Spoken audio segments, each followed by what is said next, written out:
parler des problèmes du théâtre en ce moment, et c'est vrai qu'on a maintenant la crise en Ukraine. Moi, c'est vrai que j'avais essayé d'alerter depuis un moment. Quand j'étais à l'Élysée, j'ai essayé de prévenir Macron. Il a t'es con, ça n'est pas passé. Et c'est vrai que moi, Poutine, ça fait un moment que j'ai des doutes, quoi. Un mec qui fait du cheval, torse nu en Sibérie. Bon, Macron, lui, au mieux, il fait du poney en doudoune à Deauville.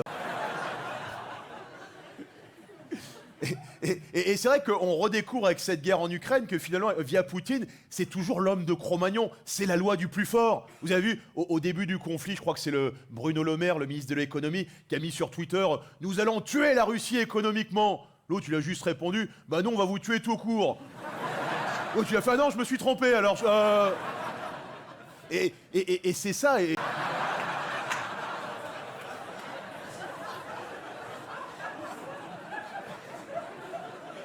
Mais vous voyez, conserver cette proximité pour pouvoir encore vous raconter des petites histoires, parce qu'il y a un truc qui nous guette et qui est le pire ennemi dans notre métier, c'est l'embourgeoisement. Et évidemment, c'est super, par exemple, quand tu prends l'avion, de prendre la classe affaires, il y a de la place, il y a un mannequin à côté, mais il se passe rien.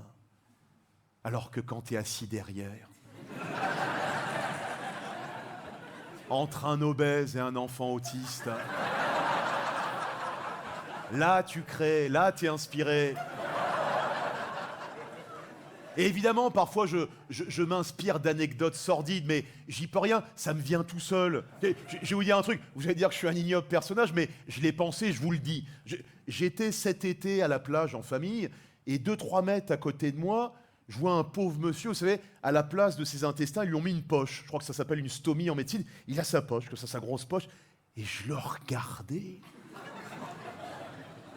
Je me disais, s'il m'arrivait la même chose, le spectacle incroyable que j'écrirais, j'irais tous les jours dans le métro pour être victime d'un pickpocket.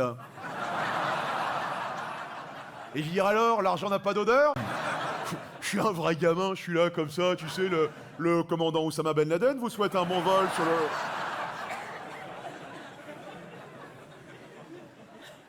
Et c'est vrai que moi, sur ma dernière tournée, qui a duré presque 3 ans, j'avais commencé à m'embourgeoiser.